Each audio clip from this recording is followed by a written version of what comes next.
I call it mental zones, but basically is you're organizing your mind. So you can put that discipline. So a lot of people talk about discipline. Okay, great. Why do you fall off the fucking wagon? Why can't I continue with this routine? Going to the gym, being better, waking up early, eating the right foods. It's because maybe it's your kids, maybe it's your wife, maybe it's your job, and it's all just stuffed in your brain. You don't have it compartmentalized and organized in these nice shelves. Like you look in the garage, it's all a nice organized militant garage. Hey, where are my dumbbells? Right there. A lot of people whose brain, hey, where's my dumbbells? Let me look. They're throwing shit, they're looking through totes, they're all up. So where am I gonna put discipline in that mind if I can't find other shit? You gotta be able to find all these different things in your mind. Oh, I can put discipline right there. I can put consistency right there. I can put all these things right there in that spot. So that's what I'm talking about. If your life is not organized, and your life being everything around you, because it takes one little piece of an outside interference to clutter your whole mind. Because it's on such a knife edge. That's right. And people don't get that. Your mind has to always be clear. That's why I meditate 2 hours every single night. Because I refresh, I reorganize the garage, which is my mind, every night. So then discipline's in there, organization, everything is in this right spot. So when I wake up, I'm ready to go. Just shut up and let me enjoy this pain. I don't want anything to numb it. I don't want anything right now. Because what I had done was I just, in my mind, and people will take this wrong and take it as wrong as you want to, I don't really care. I had just climbed a mental wall that was amazing. And I didn't want anybody to take that pain away from me. I never want to feel it again. But what it did was it showed me what is possible. And that's what set the new stage for me. That's when I realized, oh man, I've really been underachieving my entire life. Well, I believe that you have to build belief. Belief is like, there's an after school special belief where the mom says, believe in yourself, and that's all great, but there's also a built belief. And the built belief is one where you are constantly, like for me, I came from a bad place. How I build belief is through the daunting tasks I put myself through. So that's proof positive that I can. So it correlates. And that's how this piece of kid that I once thought I was built belief by saying, I was in 3 Hell Weeks. I went to Ranger School. I tried out for Delta Selection. Undeniable stack of proof. That is proof. So whenever you think you can't, the confidence comes from the thing that you built. You must build belief. You must build confidence. It can't be like, hey, I'm gonna go knock that shit out. You gotta look over here and say, I can knock it out. It's belief, and it's built on what you put in to yourself. You have to want it. You have to want to be a stronger version of yourself. I can't give you that. That's something that you have to want. You have to have a desire and a hunger and a dog in you that wants to become a stronger human being. Like the mind is the most powerful thing in the world. In the world. It is so amazing that I used to be a 300-pound guy and I thought that was it. Could barely read, could do anything. And now that what was inside that person was this guy that's in front of you today. That's how scary the mind is. And that's what I started realizing through this journey is that once I got a taste of, wow, man, I haven't even begun to crack what the mind is capable of. And what I started realizing is on the other end of suffering, that's the real growth of life. Because you realize how the mind processes shit. And I talk about another thing called theory and practice. A lot of people are theorists. These smart guys that read these books and shit, man, and they sit down, they tell you what the mind is supposed to do. And a lot of us listen to that shit. It becomes like, this is it, man. This old man who has been studying the mind forever, this is the cap that we have. By being a practitioner, I went out and realized a lot of these guys are so wrong, man. The mind has capabilities that are so unknown. And I found that through suffering. And there's a whole nother world on the other end of that. You have to want it. You have to want to be better. And it starts off with, you have to have pride in yourself. You have to have pride in yourself. You have to have, there's something about you, whether it's your last name, whether it's just the smallest thing, you have to be proud of yourself. And if you have no pride in yourself, I can't give it to you. Because you're always going to compromise. You're always going to fold. Always. I'm very proud of myself. That's why when people said, you know where you can do better than can't hurt me. Roger that. We'll see. It's that pride that wakes you up. And now I'm not talking about bad pride.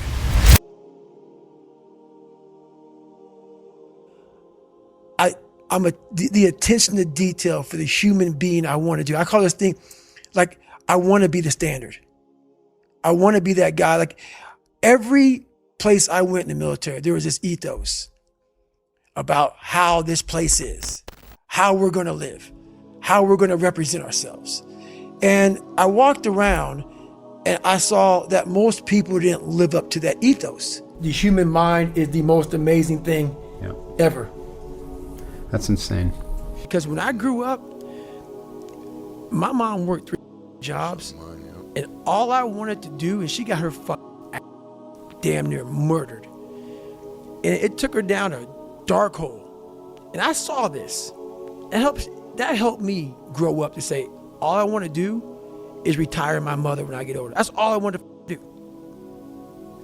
And thank God I did that. But the thing about it, with a lot of people, they don't have that in them. The parents raise the kids very differently now, so the kids don't have that sense of self. And I believe in self-discipline, self-pride, self-motivation. No one has that self anymore. That self is gone. So that driving force that tells you, I have to do this. One big thing is, a lot of people, it's hard to imagine, but you have to learn how to fail. Because I'm going to explain this to you. I had big dreams. A lot of us have big dreams, big goals. And when you have goals that are maybe outside your reach, you have to know that getting to that goal, you're going to have a lot of bad days, a lot of setbacks. So like when I was losing 106 pounds in 3 months, the first 2 months or first 2 weeks, it's like I was gaining weight. You know, I would lose a pound, gain 2. So I was just failing. I kept failing and kept failing and kept failing. So I had to teach myself how to fail right. And what that means is, when I fail, I can't spend much time in that fail zone. I have to be able to get up and get after it the next day just as fast. Because my goals were to be a Navy SEAL. I don't have time to stay here and feel bad for myself for weeks and months and years, because I'll lose that time. So the big thing is, know that if you have big goals and big dreams, along the way, failure is going to happen. So how fast do you get up from that? And you got to teach yourself that. I want to make sure that I'm always ready for any and all obstacles that come my way. And those obstacles aren't a running race, not a biking race, not some military training, nothing like that. Those obstacles that, that we confront every day is the obstacle of life. And life is the greatest competitor of all time. So it keeps me waking up every morning, it keeps me training in all the disciplines of life, is the greatest competitor, which is life. So think about it, when I say suffering, people cringe.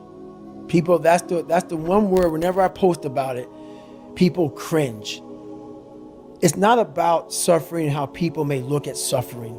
Like you have to just go to a place that just every day of your life is suffering. You have to tap into suffering every day of your life, because we have so much scarring that we have to clean up. You have to look at suffering as almost like I look at failure. To succeed, you must fail. In failure and in suffering, all the answers are in there. All the answers to all the test questions. The test is your life. All the answers are in there. You don't have to live in suffering and pain and failure all the time. You have to learn, I need to visit it. Like people hate working out. You're only gonna visit working out maybe an hour a day. 23 other hours of the day, you're not in it. But how you become in shape is you must visit suffering, visit working out 1 hour a day. Visit suffering 1 hour a day. Visit your past failures 1 hour a day. The relationship with it is the answers are in there. They are in there. Within the suffering, go in there, and I call it the live autopsy. The live autopsy. How you find out someone died? They crack you open after you're dead. How you can live is do it while you're alive. Go back in your brain, crack it open while you're alive. Don't wait until you're dead to figure out why you died. Do it while you are living. Go in there, go into the suffering, go into the pain of your life and say, why did this suck for me so bad? Why am I afraid of all this stuff? Why have I shut down the whole world? I guarantee I'll tell you why you shut down the whole world. It's in these nooks of the suffering within your brain, in the scarring, are all the answers to why you are on the couch feeling sorry for yourself. They lie within the scars. Visit them for at least an hour a day, study them, and then you'll find out more about yourself. You will then grow. So don't look at it as every day I suffer. Go into it an hour a day. Learn from yourself, learn from life, learn from your failures, learn from your insecurities, learn from your self-doubt. So I used to coach a lot of people. I don't coach anybody now. Got it, but you used to coach. I used to coach them. Okay. So what it was, my first question was, okay, what are you willing to give up? What are you willing to sacrifice? What are you willing to forgo? Because a lot of people, like this guy came in one time, I was a trainer, and he goes, man, I can stop doing anything but my frappuccinos. I go, leave. Because I'm looking for that person like me. People, it's hard for people to understand how I lost 106 pounds in less than 3 months. I sat down at the table and I said to myself, what are you willing to give up? Everything. And when people come to me with that kind of mindset, I can work with you. When you are willing to strip yourself down to nothing and give everything, that's who I want to work with. Because now I can mold you into exactly who you want to be. When you put these restrictions up, and that's why my first question is, how bad do you want this? If it's as bad as you want to live or breathe or sleep, whatever the hell it may be, I can work with you. But a lot of people, most people don't want it that badly, which is why they always ask the question, man, how did you get to where you are? You know how to do it. You know exactly how to be you or how to be me. You don't want to do it. So I can't make you do it, nor do I have the time or energy to force you into that place that I know you have to be to do it. There's no luck in this game, man. It may be a little bit of luck, but the luck happens after you bust your ass and you put yourself in that lucky situation. Luck doesn't happen. You put yourself in that situation where luck might happen. And that's what people don't know. But to get there, luck ain't gonna happen. You have to put yourself in that situation, man. It takes a lot of work. What I realized on my journey was a lot of us don't believe that we can achieve the impossible. And along my journey, I started realizing, man, I gotta tell some people about this shit, man. Like, I discovered something that some people have, but they don't even know. All of us have it. But along this way, I wasn't, like I said, I wasn't a theorist. I became a practitioner. And I was like, my God, I'm busting down so many barriers of, like, I have a learning disability. Okay, but I'm catching up with everybody. I figured that out. I figured out all these negative things in my life that were keeping me in this hole. I'm like, I gotta tell people, man, that, hang on a second, man. You can achieve the absolute impossible. You don't need great parents. You don't need like a private school. You don't need to have this humongous GPA and all this other shit. What you need is the one thing I talk about in my book, which is straight up brutal work ethic. You have to be willing to outwork everybody in the world. And that's the hard part. That's the hard part. This isn't like some 5-step process where if you do these 5 steps, you're going to end up with this magical world. No, I'm basically teaching you how to callous over your victim's mentality. I'm teaching you how to, like I did 67,000 pull-ups in training for the pull-up record. I was seriously callousing my hands to protect them. What I'm trying to do with people is teach them how to find more of themselves to where they empower themselves. I'm all about the underdog. You are your own hero. You are your own leader. You are your own master. And that is a big one because we idolize so many people and we want to be them. We want to be someone else. And in doing that, you lose all the potential of who you are. You mimic, you be them, you are them, you become them, and you lose you. And we look up to so many people in this world who will let us down. We're humans. I'm going to let you down. You're going to let somebody down. If you put them on a pedestal, you then lose time when that person comes up and lets you down. You must hold yourself accountable, and being your own hero, that's what that does. You make yourself so totally accountable for who you are. You focus on you and only on you to become the best person you could be for others. Because we leave a lot on the table, not searching who we are. And then therefore, you die not knowing your greatest potential. A lot of self-work can be summarized into thoughts aren't true, feelings don't require actions, things aren't good or bad, they just are. Our greatest enemy is ignorance. To change your life, change your surroundings. Our actions, not our pasts, define who we are. Always stick to what makes you weird, odd, strange, different. That's your source of power, which is similar to occupy your niche. Embrace your strangeness, identify what makes you different, fuse those things together and become an anomaly. Do you think that the most successful people in the world became successful and then got disciplined? Or do you think that they became disciplined and then got successful? Yeah, obviously the latter, yeah. Correct. Self-belief is overrated. I prefer evidence. One little step. Okay, can I do this thing? Yes, I can. Can I do this thing? Yes, I can. I was riddled with so much uncertainty and self-doubt, especially throughout my 20s, even though I'd ostensibly achieved some success, which made the self-doubt feel even more shameful, right? Because I didn't even have the rampant poverty and like, you know, despondent lifestyle. I had something outwardly that looked like it was sorted, but inwardly felt like I was chronically unconfident of myself. And yeah, that you can really, really break through a lack of confidence by just doing tiny, tiny little things and keeping promises to yourself. And over time, Rogan calls it layers of paint. So each time you just one layer of paint. One layer of paint. And it's so gossamer thin that you never even see it. But then when you turn around after a long enough time, you go, fuck yeah, that's a big pile of paint. And then it's a mountain. People aren't going to really remember any of the things that I do, and I'm not probably going to remember them either. What does it matter if it's perfect? What does it matter if I should just enjoy it? I should just have fun.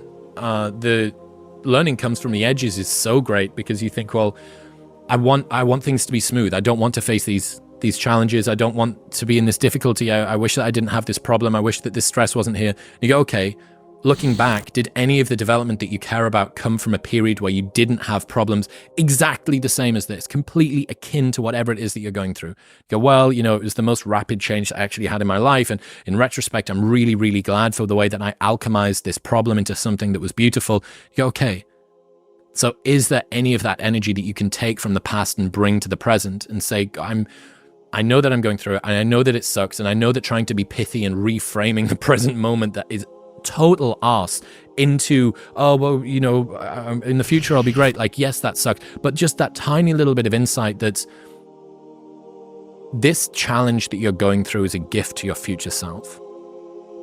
It is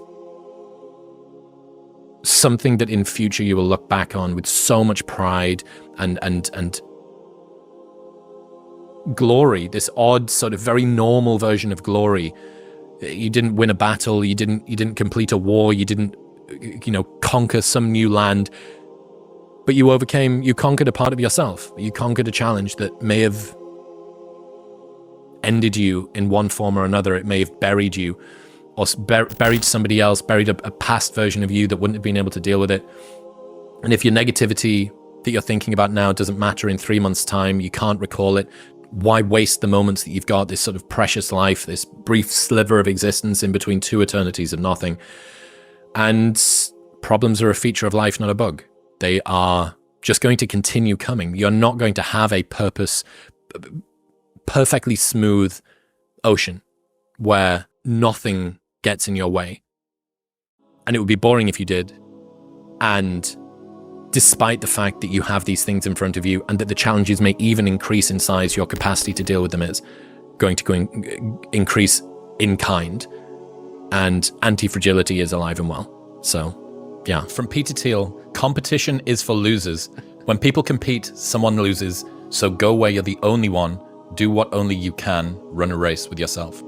It's the same with everything, dude. Confidence. Right. Mm-hmm. You know, the people who are on an absolute tear, whether this be in the NBA or in podcasting or in art or in music or in whatever, that are just, everything they touch is magic. And it just gets better and better and better. And then you see the people that are on the other side of that hill, and everything that they do just gets worse, and that reinforces their fears about it being worse. The baseball pitcher that's got the yips, right, just can't hit anything at all. Everyone is jealous of what you've got. No one is jealous of how you got it. I love that quote. My God. People see the trophies, but not the training ground. Everybody wants the view, but no one wants the climb. I love it. The goal isn't to have the perfect daily routine tomorrow. The goal is to still be winning your daily routine in 50 years' time. If you expand your time horizon sufficiently, you will realize that very, very tiny steps can compound. Make it so small that you can't say no to it. And then what's next? And then what's next? So when I decided that I was going to try and become a more virtuous version of me, I was going to start telling the truth. I was going to have a morning routine. I was going to develop a meditation habit. I was going to read, all of these things that I wanted to do, none of which I did, right? Toward the end of my 20s, none of which I did. All of which are now the foundation of my life. Over, I don't know, 1,500 meditation sessions and all of the authors on the podcast, and et cetera, et cetera. I had to do that one step at a time. I didn't have a stable sleep and wake pattern until COVID, ever in my adult life. I'd never gone to bed and woken up at the same time for 7 days in a row until COVID, because I was running nightlife events, right? So if, no matter how difficult the setback is, even if you're a shift worker, you're a nurse, you're a parent, whatever your challenge is, just make the promise to yourself sufficiently small that even with that challenge in front of you, you can make it work. Overnight tragedies and long-term miracles. Good news comes from compounding, which always takes time, but bad news comes from a loss in confidence or a catastrophic error that can occur in the blink of an eye. If your definition of success is win or lose, giving everything you've got and growing or learning along the way, then you're setting yourself up for success. I really think the biggest cheat code in life is just going after it and not being concerned of whether or not you fail at one specific task. Instead, understanding the big picture, what your long-term goal is, and knowing if you keep driving forward and never fucking quit, in the end you will succeed. Happiness is being satisfied with what you have. Success comes from dissatisfaction. Is success worth it then? It's supposed to be hard. Everything worth pursuing comes with a little pain. The trick is not minding that it hurts. Above all else, focus on acquiring knowledge and skills. Knowledge and skills are like gold, a currency you will transform into something more valuable than you can imagine. Eventually, the time that was not spent on learning skills will catch up to you, and the fall will be painful. Regrets aren't a bug, they're a feature. Regrets are a feature of life, right? They are a natural byproduct of us always being curious about what could have been. And given the fact that opportunity cost exists, they're always going to be there. So, okay, that's interesting. It's kind of liberating, right? Makes you feel less culpable for the suboptimal decision that you made. So, but what does it mean that you have to choose your regrets? What's that? What's the choose bit? Well, if you accept the fact that regrets are inevitable, that you're going to do things in your life, even if you choose the right thing, and you're going to consider in retrospect that you wonder what the other thing could have been. If you can't escape regrets, when it comes to making a decision between multiple choices, what you have to look at is not only what thing do I want, but which regret could I live with? If regrets are inescapable, you have to choose which one you want. Okay, so I have to choose which regret I want. So you're looking at a choice. You have things in front of you. Which of these two could I bear living with the regret of? And that makes decisions an awful lot easier, right? Because it switches us from a place of scarcity and fear about the future, and it helps to project us forward and think, okay, which of these could I not bear myself to live without? Success is a strange thing. Presumably we want success because we think a more successful life will bring us more happiness, meaning, and fulfillment. Here's the problem. We sacrifice the thing we want, happiness, for the thing which is supposed to get it, success. Failure can make you miserable, but I'm not sure success will make you happy. One of the most common traits amongst the high performers, mostly the men, they are electing to put themselves through hard things very frequently. Successful people see opportunity in every failure. Normal people see failure in every opportunity. Both are right, only one gets rich. The fastest growth periods are often the most miserable. If you want progress, get used to pain. The worst thing that's ever happened to you is the worst thing that's ever happened to you. The hardest you've ever worked is the hardest you've ever worked. Every new challenge shows you a new territory you were scared of but survived. Every time you break a new limit, you now know you have the capacity to handle more than you ever did before. It's inverse PTSD, like workload exposure therapy, that teaches you, oh, I've been here before and I didn't die. This is okay. The Lonely chapter describes a time in which you're growing, you're changing as a person, and you're now so different that you can no longer resonate with your old set of friends, but you're not sufficiently developed that you've got the new set of friends that you're going to grow into. And this is the Lonely chapter. And the problem with it is that you're always, the desire to sort of regress back to where you were is always going to be there, and you're going to have uncertainty. There's not even the promise of glory or success or triumph when you get through the other side. What am I pushing toward? You know, you're telling me that I'm not going to go out on this night out with my friends, which I've done for the last 5 years or 10 years in the town that I grew up in or went to university in or whatever. You're telling me that I'm not going to do that because I'm going to get up and I'm going to meditate or read. Who even knows if meditation works, right? Like, or you've got all of these questions in your mind, and all of your friends and all of the dynamics and the temptations pull you back toward that. It pulls you back toward the old version of life. So this Lonely chapter is a period through which I think everybody needs to squeeze. Anybody that decides to go from a place they are to a place that they want to be is going to have to let go of people who can't go there with them. And this isn't a value judgment about the people that are doing the personal growth thing are better than the people that are already fine as they are and are happy leading a different sort of life. It's that if you know that there is something that you're meant to do, if you know that there's something that you're meant to change, you will have to let certain groups, friends, routines, places, activities, recreations that you do, you're going to have to let those go. And there is this, you know, the Rocky cutscene lasts for 90 seconds in the movie, but it can last for 5 years in your life. And you have no idea whether or not it's even going to work. And that's the bit that always got to me. The bit that always got to me was I didn't even know if there was going to be any glory on the other side. It's like ordering an Uber and never knowing if it's going to arrive or not. You think, well, I'm just stood here doing the thing, but I don't know if it's going to come out on the other side. And I can promise you, anybody that has done anything, moved from any place they were to any place that they want to be, has gone through this Lonely chapter. And I think about personal growth like the velocity of a rocket that's taking off. So you've got people moving, and as you start to take off, you can begin to move a little bit more quickly. And as you start to pull away from people, there's a tension between the two of you, because sometimes your behavior, especially if it's positive and you're moving yourself in a more developed direction, can throw into harsh contrast the behavior of the people who maybe aren't doing that. And then you start to sort of become friends with someone that's above you. And then the worst, or one of the really difficult sensations, is if you then do that and you go past somebody who previously you were with, and there's this sort of sense, well, I'm on the journey too, but maybe I'm not moving in the same kind of way that you are. And I came up with this idea of personal growth guilt, like survivor guilt. somebody comes back from war and they were sat in the back of the Humvee and the piece of shrapnel that was supposed to kill them and killed all of their buddies hit the engine block, and they come back and they feel like they should still be back there, but they're not. And it's almost the same with the personal growth stuff, that I feel like I'm almost sort of betraying this older version of me, this past version of my life, that I should be there. And there's this scene in The Matrix that Alex talks about where Neo doesn't know if he wants to move forward. He doesn't know if he wants to take the journey that he's called to. And he opens the door and Trinity says, "You've already been down that road, Neo. You know where it takes you, and you know that's not where you want to go back to."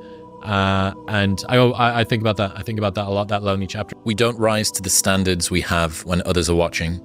We fall to the standards we have when no one is watching. The only work that really matters is the work that no one sees. It shows you who you really are rather than who you say you are. People who obsess about work-life balance are typically mediocre at both.